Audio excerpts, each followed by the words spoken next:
Olá, Cássio, boa tarde.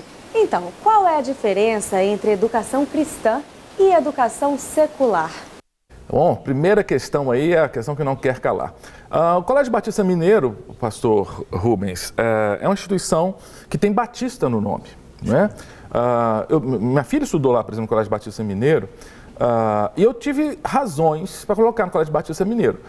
Eu estava conversando com o senhor aqui antes, né? O Colégio Batista tem uma série de tradições aqui. A área esportiva é muito forte, sim, né? Sim, fortíssima. O esporte do Batista, a questão da qualidade do ensino, né? Boa preparação, na época, antigamente era vestibular, hoje para o Enem, mas tem um diferencial, que é aí que o senhor entra, né, pastor? Não, sem dúvida. Desde 1918, que é o tema da nossa fundação, houve sempre uma preocupação com o ensino integral, que considerasse o corpo, daí a ênfase muito grande em educação física, que considerasse a alma, ou seja, a espiritualidade no nosso caso, e que considerasse o intelecto, capacidade cognitiva. Isso foi sempre, desde o princípio, o tripé. E ao longo dos anos, isso veio acontecendo de várias formas, mas é uma marca muito forte da escola. E através dessas três marcas, vamos dizer assim, o fundamental, que é a alma de todo o processo, é o ensino cristão, os valores extraídos do exemplo de Jesus Cristo, com toda certeza. Assim. Agora, o que diferencia uma escola como Batista de uma escola secular? O que seria uma escola secular? Então, a escola secular seria uma escola 100% fundamentada em valores laicos, que são os valores que a sociedade toda defende. No nosso caso, tem o diferencial cristão. Quando um aluno é matriculado na escola, ele já sabe de antemão que ele vai entrar em contato com uma série de conceitos, de ideias, que pretendem ajudar esse aluno a fazer uma leitura da realidade a partir dessa base, que é a base cristã. Uhum. Isso é indiscutível. Isso não significa que a pessoa vai ficar distante de outras percepções da realidade, absolutamente. Sim, não vai ficar alienada, não. Não fica alienada, não fica isolada, mas a pessoa ela é convidada a ampliar o seu olhar, considerando o espiritual, a presença de Cristo na vida, os valores da fé cristã, isso sem dúvida nenhuma. O Isaac é pedagogo e é filho de pastor, né, Isaac? Filho de pastor. Qual seria o valor da educação cristã? Bom, é importante frisar que nós estamos num país laico, né? E mesmo as escolas cristãs, que claro, como o próprio nome já diz, têm os ensinamentos de Cristo, ela não deve ser laicista, né? O Estado é laico, mas ele não é laicista. Não é por obrigação. Até na palavra a gente aprende isso, né? Amar o Senhor não pode ser como obrigação. Tem que ser com prazer, tem que ser com disposição, tem que ser com alegria. Então, a diferença existe, mas até na educação cristã, é preciso ter essa abertura com relação à família que está chegando à escola. Por exemplo, eu conheço escolas cristãs que recebem alunos budistas. Sim. Né? E claro que cabe aos pais esse momento, meu filho vai ficar nessa escola ou não, mesmo sabendo do ensinamento.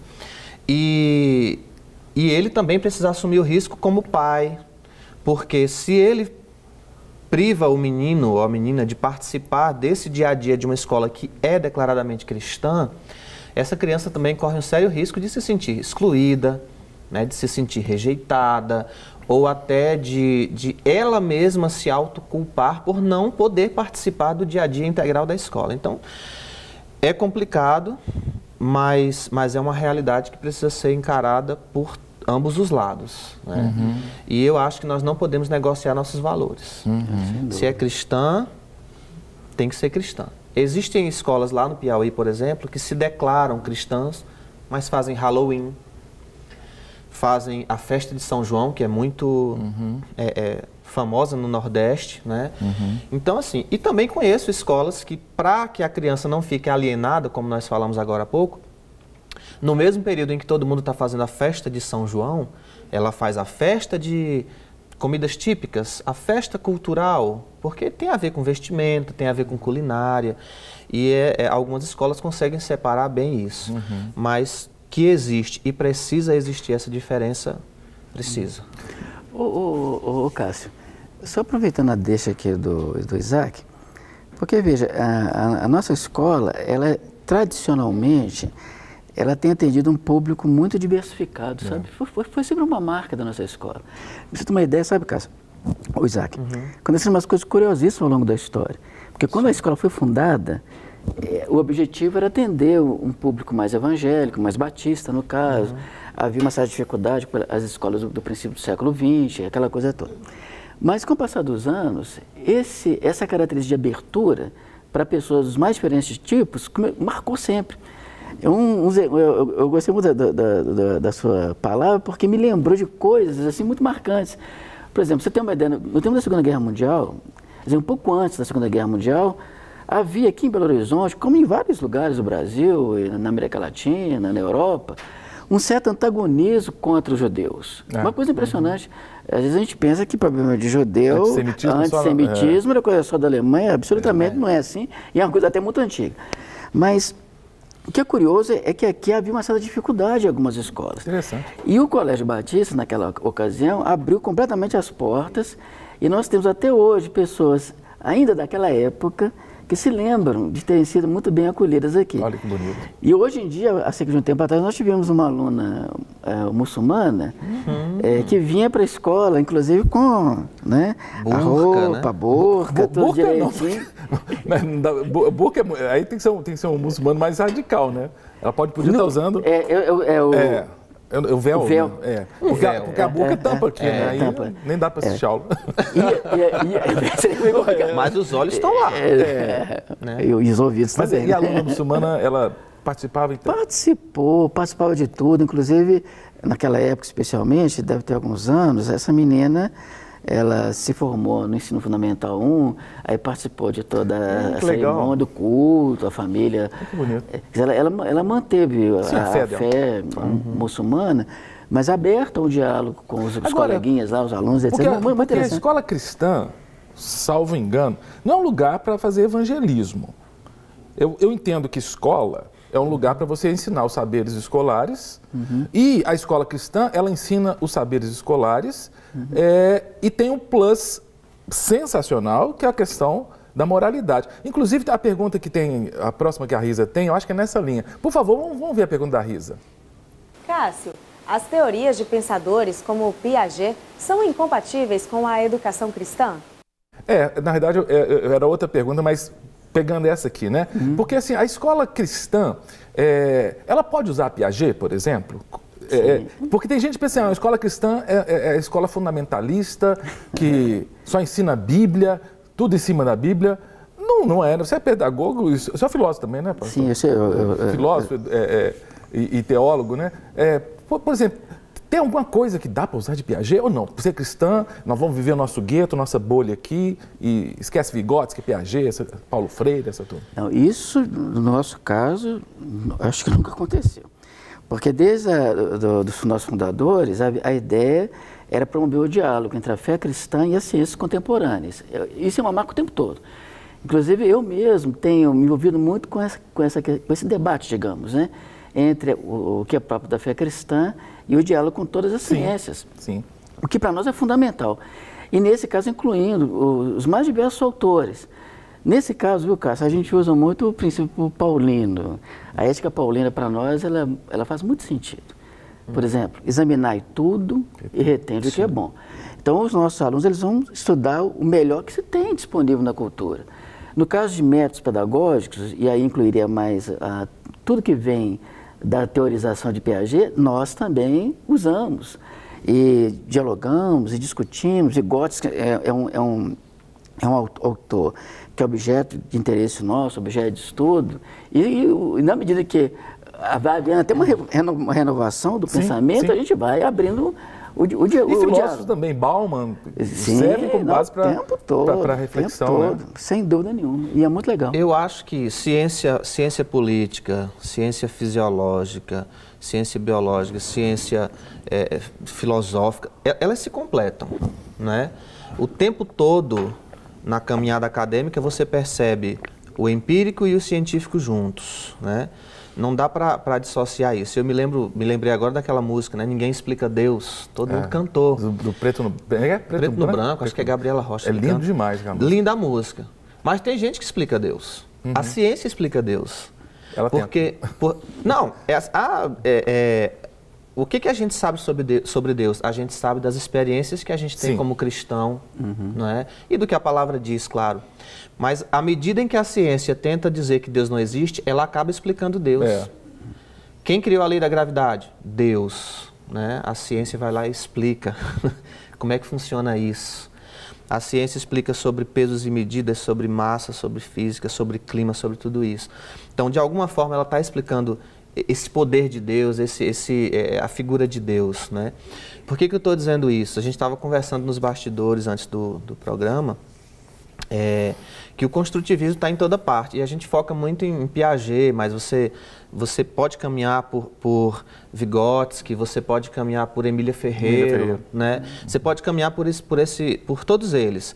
Mas o construtivismo está em todo lugar. Eu não vou dizer heresia aqui, dizer que ele está por toda parte, porque ele não é Deus, mas ele está em todo lugar. Porque dentro de casa, os pais nos ensinam, por exemplo, a andar de bicicleta. O pai dá a bicicleta, ele dá a ferramenta, né? Ele fica por ali, ele segura o selim, ele vai junto, mas a criança vai percebendo, ela vai tendo uma noção de lateralidade, ela vai tendo uma noção de física, às vezes até inconscientemente, mas ela está percebendo isso. Daqui a pouco ela está andando, o pai já não precisou mais segurar. Ela vai desenrolar. Daqui a pouco ela aprendeu a andar de bicicleta, ela tirou as rodinhas do lado que davam apoio, ela já está querendo empinar o pneu dianteiro, e ela vai dando segmento a algo que teve uma base, mas que ela conseguiu desenvolver, e foram várias vertentes. Ela consegue fazer a curva, ela consegue subir e descer ladeira, e eu acho que o construtivismo não deve ser encarado como esse peso negativo que muitos veem, né? A criança vai se virar e ela vai desenrolar tudo sozinha. Não é assim que funciona. Não assim funciona. Bom, deixa eu dar crédito também para as pessoas que estão mandando mensagem aqui. Muito obrigado. Diretamente de Santa Catarina. Olá, bom dia. Quem mandar um abraço, mande um abraço aqui para nós. O Léo, o Ney e a Cris estão assistindo lá de Santa Catarina. Beijo, queridos. Que Deus abençoe vocês aí. Espero que estejam gostando do nosso bate-papo. Glória a Deus, Isaac Folha na Super. Ai, que tudo!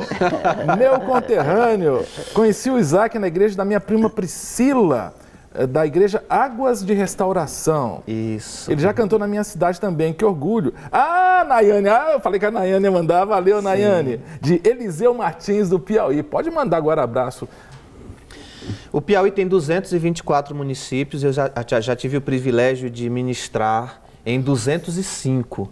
Né? Então eu estou quase fechando o circuito e é sempre bom ter esse carinho das pessoas, porque tem aquela história, né, de que profeta de casa não faz milagre. Não faz milagre, tem esse negócio aí. Mas eu tenho me sentido muito honrado pelo meu estado. Tem cidades que eu já visitei 20 vezes, isso não é normal, né? As pessoas gostam, graças a Deus, e convidam de novo. Então, Eliseu Martins é outra rota, né? Assim, para cruzar o Piauí, eu sou quase que obrigado a passar por lá. Beijão para todos vocês, Deus abençoe e tamo junto. Semana Pedagógica de janeiro aí, ó, já fica a dica. Joia. Indo ao Piauí, Teresina, pode visitar o Isaac, fica na casa dele lá, que tá de portas abertas. Ele só tá rindo. Você falou da casa da minha mãe, filho, agora sobra a casa da sua mãe. O que vai ter de hotel improvisado agora aí. Mas, gente, essa questão da cultura, tem até uma pessoa que mandou aqui a mensagem, ela não disse o nome, nem a sua cidade, mas fala assim, como ensinar minha filha que ela não pode participar de quadrilha? Bom, eu perco o amigo, mas não perco a piada, né?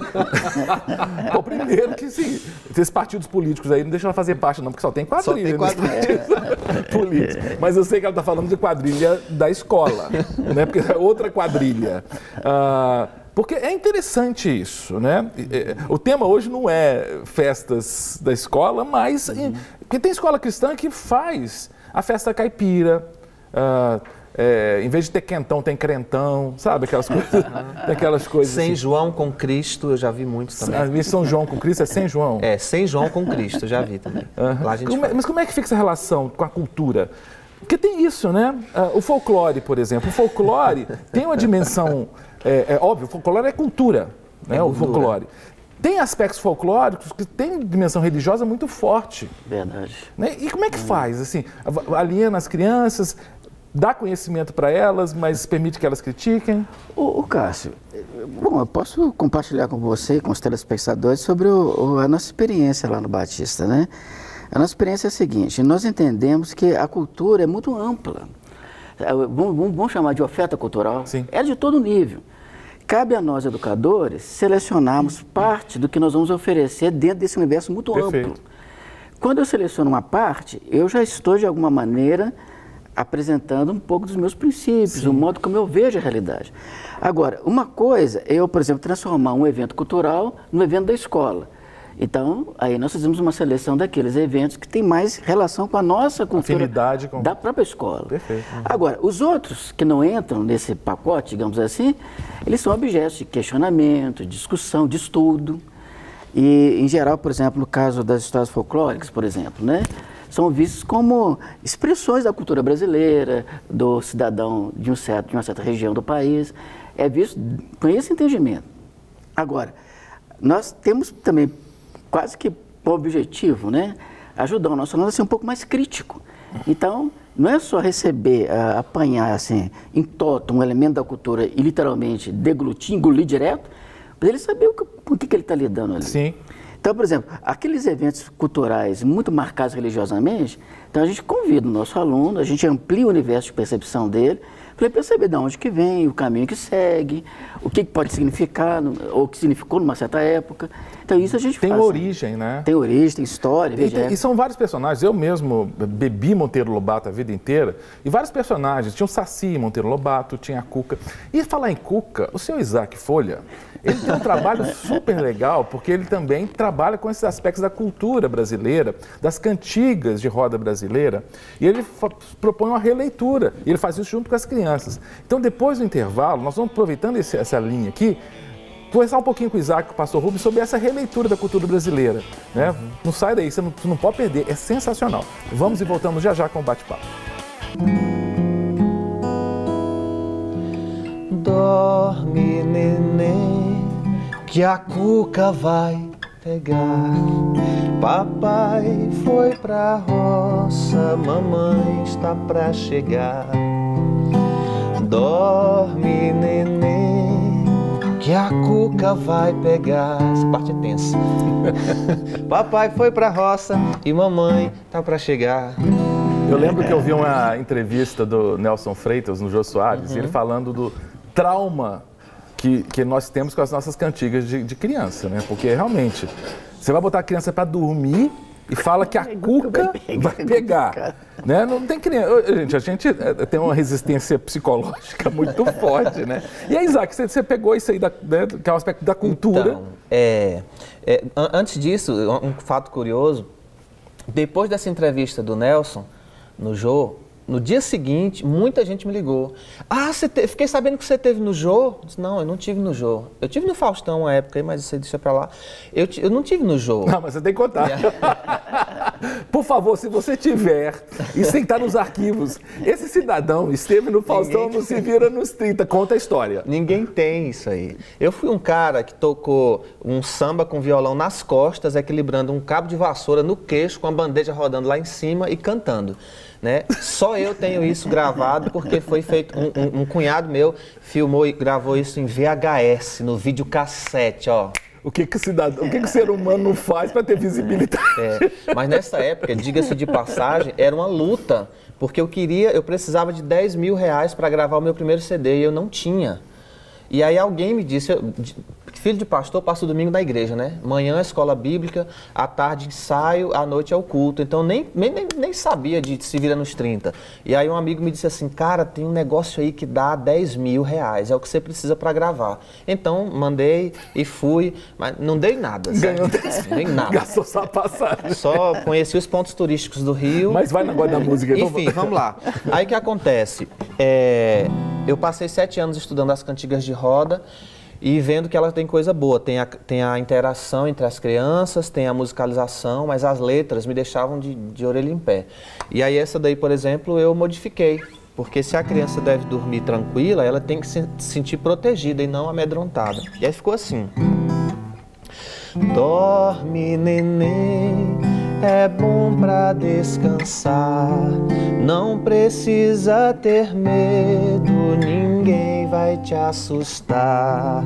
Aí lá na frente eu coloquei um baiãozinho, né? Aí eu brinco, criança gosta disso, eu falo assim: acorda, neném, é hora de brincar. O dia está tão lindo pra gente passear. Isso. Pastor Rubens, esse tipo de ludicidade com as crianças é essencial, né? Essencial. Lá no Batista, desde a educação infantil, a gente tem alunos. Como é que se ensina, né? Quer dizer, que valores são ensinados? Porque a professora às vezes ensina o Nana Nenê, eu acho que na escola não, mas tem outras músicas que são ensinadas, que as mensagens não são boas. Como é que a professora de educação infantil, por exemplo, pode ensinar valores bons através de música às crianças? Como é que faz? Cássio, nós temos muitas músicas. O trabalho do Isaac é extraordinário, né? Porque essa releitura, aproveitando isso, essa sonoridade que é tão própria do nosso povo, Sim. de certas regiões do país, e fazer essa releitura com a visão, assim, uma visão um pouco mais humana, digamos, humana, que essa canção é de uma humanidade extraordinária, né? Muito, muito profunda. Isso, no nosso meio, é feito através até das músicas evangélicas mesmo. Pra você ter uma ideia, nós tínhamos lá um funcionário, não sei se você lembra dele, o Alexandre Chandal, ele é pastor. Ele trabalhava muito com a musicalização infantil, até para as crianças do berçário. E tem umas curiosidades que nós registramos desde aquela época, sabe? Tinha crianças que falavam primeiro Xandall, em vez de falar papai e mamãe. É uma coisa impressionante. Porque hoje tem essa questão, né? As crianças passam tempo demais na escola, enfim, e desde muito cedo, né?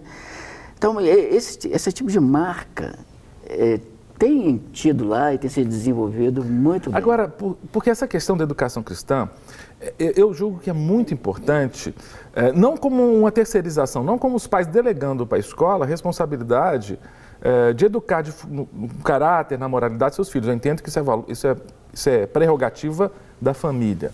Por outro lado, se ela tem a escola como parceira, na fixação, na transmissão desses valores, é um ganho tremendo, né, pastor? Não, é indiscutível.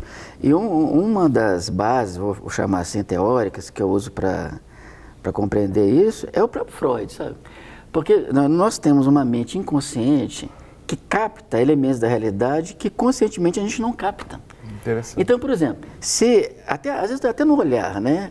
O olhar benévolo, aquele olhar cuidadoso, atencioso de uma professora com relação à criança, talvez a própria professora não saiba disso com tanta clareza, mas ela está transmitindo valores naquele momento. No caso do berçário, por exemplo, o Batista Baby, como a gente chama, aquela professora que já é treinada para isso, né? Quando ela apanha o bebê e coloca no colo com aquele jeito bem maternal e bem acolhedor, naquele gesto ela passa valores. Eu chamo disso de transmissão analógica. Então, você através do modo como você aproxima, como você abraça, como você olha, como você toca, você está transmitindo um pouco o Evangelho de Jesus Cristo. Valores. E isso é muito importante, que deve se somar com o nosso discurso mais digital, né? Quando eu chego e digo, olha, Deus te ama, e eu pego a criança e coloco no colo, e digo como é que essa canção que você fez, né? Dorme, neném, é bom para descansar. É bom para descansar. Não precisa ter medo. Ninguém vai te assustar. Isso é maravilhoso. Glória a Deus por isso. Porque agora, nesse momento você passa a fé. Mas, pastor, é interessante que eu estava conversando com o Isaac, que tem cantiga de criança que parece ingênua, mas que traz valores. Tem uma que ele me falou, eu não tinha pensado, a tal da Terezinha de Jesus. Eu também sou dele. Gente, isso é muito sério. Gente, conta a história da Terezinha. Antes de chegar na Terezinha, estava esperando o pastor dar uma pausa para falar sobre isso. É interessante que com essa releitura da cantiga, e você fala da humanização, você consegue tornar humano sem tirar Deus do discurso. Porque quando você diz, dorme neném, é bom para descansar, não precisa ter medo, ninguém vai te assustar, você passa tanto a ideia de que tem um adulto ali, consciente, mas você também pode linkar o conhecimento cristão nisso. Perfeito. A Bíblia diz que o anjo do Senhor acampa ao redor dos que o temem e os livra. Não é? Então essa criança pode dormir tranquila do ponto de vista familiar, mas também do ponto de vista espiritual. Perfeito. Então a gente consegue unir as duas coisas. Com relação à Terezinha de Jesus, é importante ressaltar que 7 anos estudando as cantigas de roda, eu não encontrei uma cantiga que tenha a letra 100% legal. Marcha Soldado, Cabeça de Papel, é uma chacota com uma figura de autoridade. Né? O quartel eu fiquei pensando, depois que eu conversei com o Isaac, eu fiquei pensando, eu vou achar uma. Depois eu vou falar com você. Não. Escravo de Jó, por exemplo, eu fiquei pensando, você pensou? Acabou a escravidão ou ela continua? Ah, entendi. Eu já começo por aí, eu não vou mais cantar com a criança escravo de Jó, pra quê? Né? Colaboradores de Jó, sei lá, vamos pensar a reforma assim, trabalhista né? Tá vindo aí. Mas a Terezinha, vamos pra Terezinha. Então, vamos pra Terezinha. Terezinha de Jesus, de uma queda foi ao chão, acudiu 3 cavaleiros, todos 3 chapéu na mão. O primeiro foi seu pai, o segundo seu irmão, o terceiro foi aquele que a Teresa deu a mão. Se ela deu a mão ao terceiro, que era um estranho, um desconhecido, e não ao pai, a gente já percebe alguma falha na relação dela com o pai. E talvez mais do pai, porque o adulto é que deveria ser um referencial de segurança, e nesse caso ele não era. Outra coisa, a figura materna não aparece. E o que a gente aprende com a psicologia? Que todo ser humano, para crescer na sua integralidade perfeita, precisa ter um referencial masculino e feminino. Terezinha tinha um pai que estava lá, mas não funcionava, e uma mãe que nem estava lá. Ela morreu, ela se separou do marido. O que aconteceu com uma mãe? Ninguém sabe. Terceiro fato curioso na música é que ela dá a mão a um estranho e ele diz na música o que ele queria. Ele fala, da laranja quero um gomo, do limão quero um pedaço, da menina mais bonita quero um beijo e um abraço. Ele não entra como inocente na história, ele diz o que ele queria e a música diz que ele fala o que ele quer, ela corresponde a ele. E a quarta estrofe, para mim, é a pior. Eu costumo brincar essa música dizendo o seguinte, que essa música não devia estar na escola, devia estar nos programas policiais, porque ela é só catástrofe, né? A última estrofe, ela diz assim, Terezinha canta, tanta laranja madura, tanto limão pelo chão, tanto sangue derramado dentro do meu coração. É um cenário de destruição, de família desestruturada, um amor que não deu certo. Isso se foi amor, né? Porque como a música não fala a idade do rapaz e nem da criança Terezinha, pode ser que ele fosse até um abusador, um pedófilo, e aí isso se explica no final. É interessante que até no começo fala assim, que a Teresa deu a mão, de Terezinha muda para Teresa, né? Ela começa a música como Terezinha, mas depois do contato com o rapaz, ela já passa a ser Teresa. Deixou de ser a criança, a pureza, acabou com a pureza e ficou Teresa, a adulta, a mulher, né? E uma outra coisa intrigante, são muitas coisas, gente, foram 7 anos estudando isso. Outra coisa intrigante é que todo mundo canta essa música sorrindo. A maioria... Como é que eu posso cantar uma música dessa que é desgraça do começo ao fim? É o Datena falar do programa dele rindo. Já pensou? É o Datena, queremos aqui festejar mais 10 homicídios na cidade. Não vai dar certo. Então vamos ver como é que ficou a nova versão. Você que depois puder dar uma olhada no site para conhecer o projeto em mais detalhes, porque o nosso tempo é curto, está aqui o livro, né? Deixa eu mostrar aqui para a câmera 2 aqui. O livro vem com um CD e lá você tem músicas em baião, calypso, samba. Não, calypso nós demos também? Uma volta. Que loucura. A Terezinha de Jesus é um calypso. Não vai dar para fazer aqui no violão porque... mas eu queria ver você balançando o cabelo igual a Joelma, não rola não? A gente faz. Vamos lá. É assim, ó.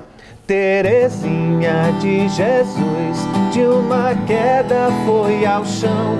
Bem ali 3 cavalheiros lhe estenderam suas mãos.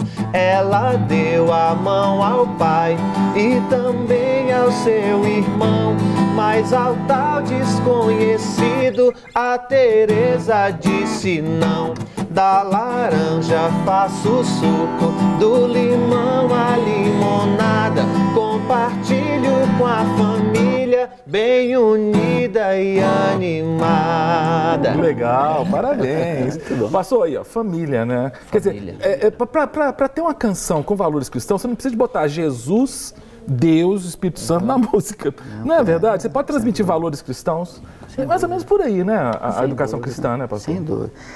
Uma expressão que nós usamos muito na escola, Cássio, que é a expressão proselitismo.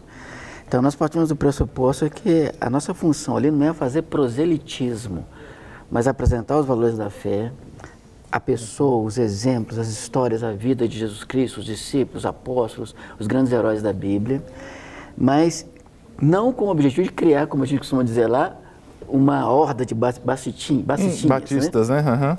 Então a ideia é que as pessoas tenham a oportunidade de conhecer esse outro olhar sobre o mundo, que é o olhar da fé cristã, que para nós é formador, é básico, está, ou deveria estar, né, na nossa cabeça, na nossa mente, no nosso coração, sobretudo. Então isso... valorizando a família, valorizando o respeito valorizando ao a família, o projeto Caráter, que funciona na escola, são valores assim, né? Virtudes, sim, né? O nosso projeto Caráter, o Cássio, nós começamos lá com um projeto americano, Character First, que é o caráter em primeiro lugar. Quando nós trouxemos para cá, a ideia é você trabalhar durante esse período de tempo com uma virtude moral. E durante aquele tempo há um esforço conjugado de todo mundo. Pra você ter uma ideia, por exemplo, digamos que fosse tolerância, suponhamos. Aí o professor de português, na primeira aula do dia, em algum momento ele usa alguma ideia de tolerância no próprio trabalho que ele faz. Por isso que a gente diz que nesse caso há uma transversalidade. Sim. O professor não abandona o conteúdo dele, mas ele, no meio da própria aula, ele coloca aquele conceito. Em seguida vem o professor de matemática. Ele dá um jeito e coloca o conceito lá. O aluno depois, na hora do intervalo, ele sai da sala de aula e tem um banner bem grande, escrito tolerância, isso e aquilo. É isso que eu estou dizendo, essa percepção ampla, que às vezes a gente não consegue, muito racionalmente, ter isso claro, mas a gente vai absorvendo os valores, absorvendo as ideias. O clima da escola também tem um peso muito importante. Se a escola é uma escola pacífica, tolerante, se as pessoas se tratam bem, isso ajuda demais. Eu digo que chamo de impregnação mesmo, dos valores da fé e tudo. É nessa linha. Gente, o papo está gostoso demais, muitas mensagens chegando. O Piauí está bombando aqui, dos 250 municípios. 224. 224 já tem 2 municípios aqui. 3 com Teresina, Canto Buriti, Mamãe, 4. Então, aqui você... Nossa, já desceu aqui. Francisco Aires, você conheceu Francisco Aires? A cidade de Francisco Aires. Eu acho que eu não ministrei ainda lá, mas está aí. Pode ser a... Ô Maria José Teles, pode mandar convite aqui que ele vai lá para Francisco Aires. Ele falou que roda o Piauí inteiro. Ela manda um abraço aqui. Ela fala, graça e paz, amei o trabalho. Como adquirir? Belo Horizonte tem, né? Isso. Aqui em Belo Horizonte você pode adquirir, a partir de hoje, à tardinha, você já adquire ali na Livraria Seara, na Igreja Batista da Lagoinha. E você que não mora aqui, você pode adquirir pelo site www.cantigasdevalor, Cantigas no plural, valor no singular, tá bom? www.cantigasdevalor.com.br. Ou me procura na rede social, fala comigo, que esse livro vai chegar até a sua casa.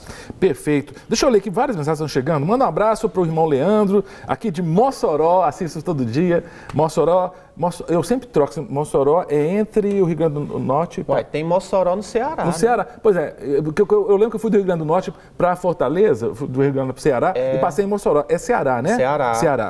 A glória a Jesus, vocês são uma bênção. Manda um abraço aí para Daniela e Donizete, estamos te acompanhando aqui de Belo Horizonte. Manda um abraço aí, gente, por favor. Abraço. Um abraço apertado, chegado. Sou Miriam, moro na cidade do programa... Como é que é? Moro... Ixi, rapaz. Eu sou abençoado através de vocês. Deus abençoe, sou da Assembleia. Ô, Miriam, desculpa, eu me travei aqui no texto, mas brigadão. O Adriano, de Colatina, Espírito Santo, mandando mensagem. Outra pessoa, rapaz, nós estamos internacionais. Isaac Folha, chegando no Japão. Você vai pro Japão se chamar você? Você sabe cantar em japonês, não? A gente dá um jeito, né?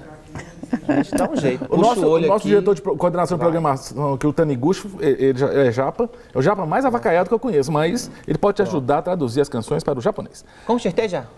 Bom dia, pastores. Gostaria de saber como faz para assistir os programas completos que perdi.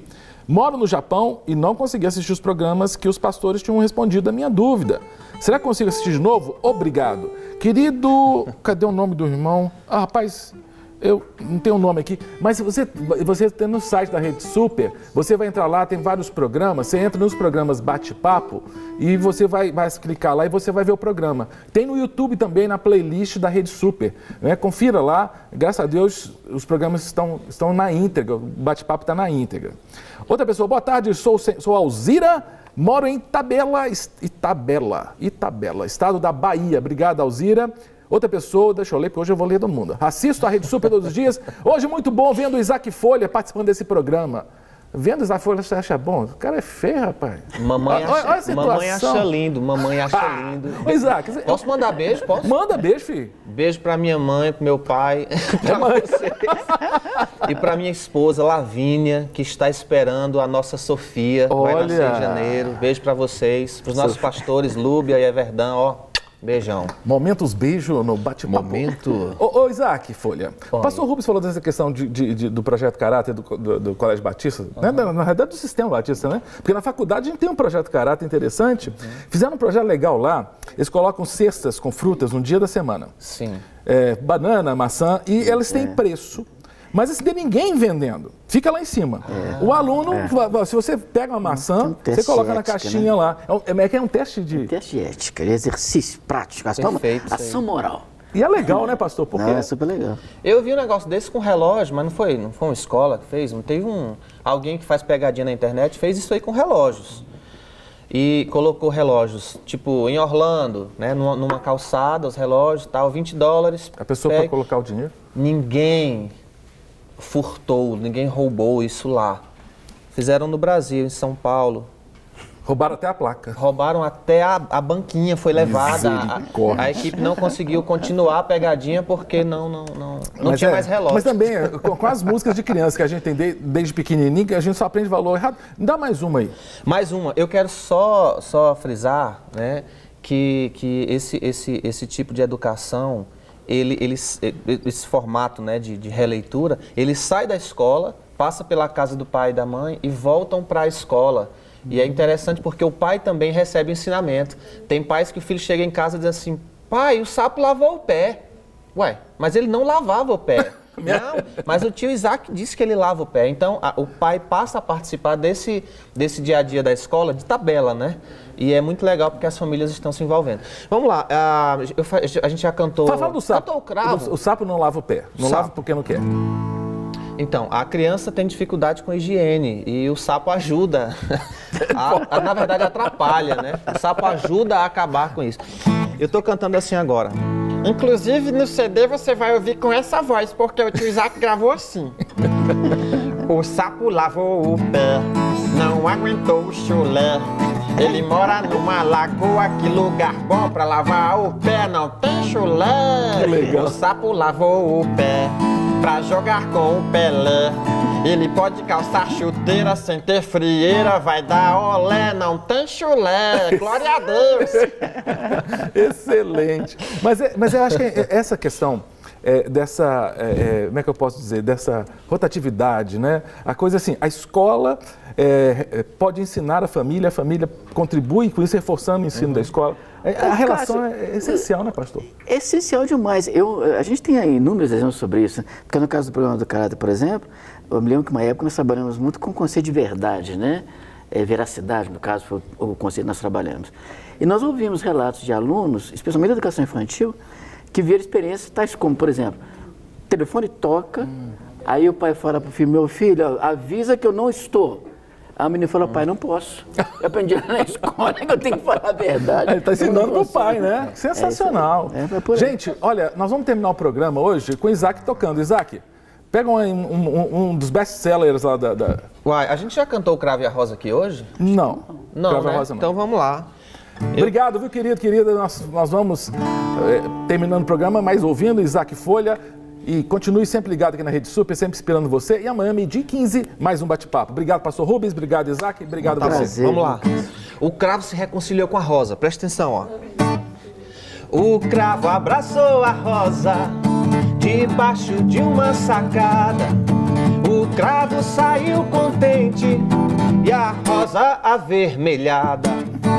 Os dois ficaram felizes, se encontram para brincar. Tornaram-se bons amigos e nunca mais vão brigar. Muito bom. Para receber todas as novidades do canal, inscreva-se. E se curtir o vídeo, clique em gostei. Aproveite para acompanhar a Rede Super nas redes sociais.